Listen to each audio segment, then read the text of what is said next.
All right. So today, in our next lecture, we're going to be starting. We're going to use some more examples of simple harmonic oscillations. Yay! And then we're going to do some cool stuff. We're going to see that simple harmonic oscillations, they're not just equal to masses on springs. Or falling, of course. So simple harmonic oscillation is actually a very useful and a very general tool. And what we're going to take some very complicated looking potential energy functions, and we'll see that you can actually use our beautiful Taylor series to approximate simple harmonic oscillations near equilibrium points. Then we're going to talk briefly about damped simple harmonic oscillations. Alright, but first let's do a brief review of what we learned. So, if you have a system and it has an equilibrium point, and what I mean by an equilibrium point is a place where it would like to stay at rest.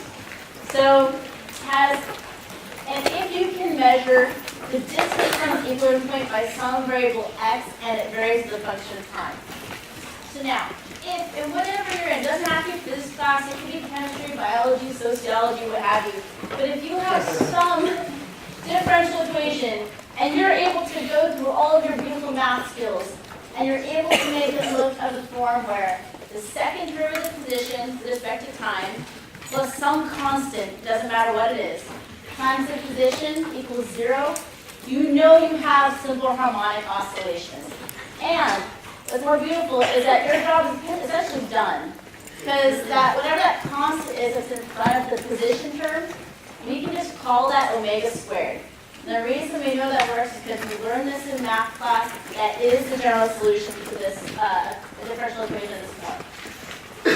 You can just write down the answer, and now using boundary conditions, using your initial conditions like you solved in the homework, you can figure out what all the constants are, like A, omega, why not? Well, omega is the differential equation. So you can solve your other constants. And I know you guys have learned this with the addition of sines and cosines. So if you really prefer, you can do that. And I promise you that if you go through and use trig identities, maybe the cosine of A plus B trig identity, you will get the same answer with these constants. Okay, so last time, I showed you an example where if you have a spring hanging vertically and it has some rest length, and then you attach a mass to it, and you stretch it by some distance d.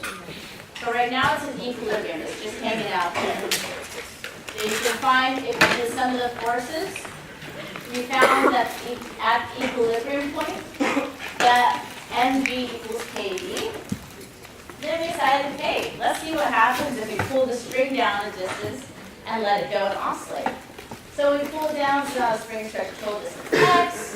We do our sum of the forces equation. This does not quite look like the simple harmonic motion equation we had from the last slide.